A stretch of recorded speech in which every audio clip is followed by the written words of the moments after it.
बिजली महादेव, कुल्लू, हिमाचल प्रदेश। बिजली महादेव मंदिर हिमाचल प्रदेश के कुल्लू जिले के साथ ही एक पहाड़ की ऊंचाई पर स्थित है, जहां पर भगवान शिव की पूजा की जाती है।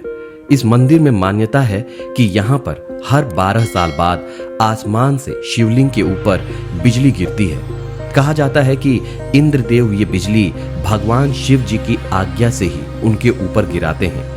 बिजली गिरने के कारण शिवलिंग खंडित हो जाती है। फिर पुजारी मक्खन लगाकर शिवलिंग को दोबारा जोड़ते हैं। बिजली महादेव को कुल्लू के लोग अपना इष्ट देव मानते हैं और बिजली महादेव को कुल्लू घाटी का रक्षक भी माना जाता है। इसीलिए इन पर आने वाली सभी संकट और आपदाओं को भगवान शिव बिजली के रूप में अपने ऊपर ले लेते हैं। Chilkur Balaji temple, visa god, Hyderabad. यदि आप भी वीजा के चक्कर में धक्के खा खाकर थक चुके हैं तो आप भी इस मंदिर में जरूर आइए। चिलकूर बालाजी का मंदिर हैदराबाद के 30 किलोमीटर की दूरी पर स्थित है और लोगों की मान्यता है कि इस मंदिर में वीजा मांगने से बहुत जल्द वीजा मिल जाता है। यही कारण है कि इस मंदिर को वीजा टेम्पल भी कहा जाता है। प्रतिदिन हजारों भक्त इस मंदिर में दर्शन करने आते हैं, पर अधिकतर वीजा या नौकरी मांगने वाले भक्त ही होते हैं। कहा जाता है कि इस मंदिर में सभी लोगों की मनोकामनाएं पूरी होती हैं। यही कारण है कि ये मंदिर श्रद्धालुओं के आस्था का केंद्र बना हुआ है। हजरत कमर अली दरगाह, पुणे। हजरत कमर अली दरगाह बैंगलोर व पुणे के हाईवे के पास स्थित शिवपुरी नाम के गांव में मौजूद है।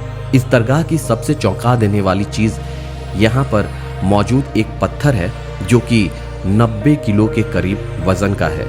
इस पत्थर की खास बात यह है कि इसे केवल 11 लोग ही अपनी इंडेक्स फिंगर से उठा सकते हैं। अगर 11 से कम या किसी और उंगली से इसे उठाने का प्रयास किया जाता है तो उसे उठाया नहीं जा सकता। अब इस पत्थर का कभी इतना भारी होना कि कोई उसे हिला भी ना सके और कभी इतना हल्का हो जाना कि लोग अपनी एक उंगली से उठा लें, इसके पीछे का कारण अभी भी लोगों के लिए रहस्य बना हुआ है। शनि शिंगणापुर, महाराष्ट्र। शनि शिंगणापुर शनि देव जी का मंदिर है जो कि शिंगणापुर गांव में स्थित है।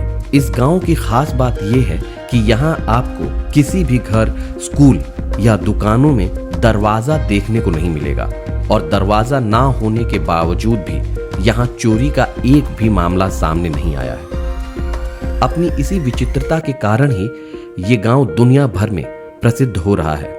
इस गांव के लोगों का मानना है कि शनि देव इस गांव की रक्षा करते हैं, जिस कारण यहाँ कोई भी अपराध नहीं होता। अगर कोई अपराध करता भी है तो खुद शनि देव उसे दंड देते हैं। इसी भय के कारण कोई भी व्यक्ति इस गांव में अपराध करने का साहस नहीं कर पाता। निधिवन, वृंदावन। कृष्ण नगरी वृंदावन में मौजूद निधिवन एक रहस्यमय मंदिर है। शाम होने के बाद इस मंदिर के सभी कपाट बंद कर दिए जाते हैं और भगवान कृष्ण के लिए प्रसाद और बिस्तर तैयार करके रखा जाता है और किसी को भी यहाँ रात के समय रुकने की अनुमति नहीं होती। निधि वन में 16,000 के करीब ऐसे वृक्ष पाए जाते हैं जो सभी टेढ़े मेढ़े आकार के हैं।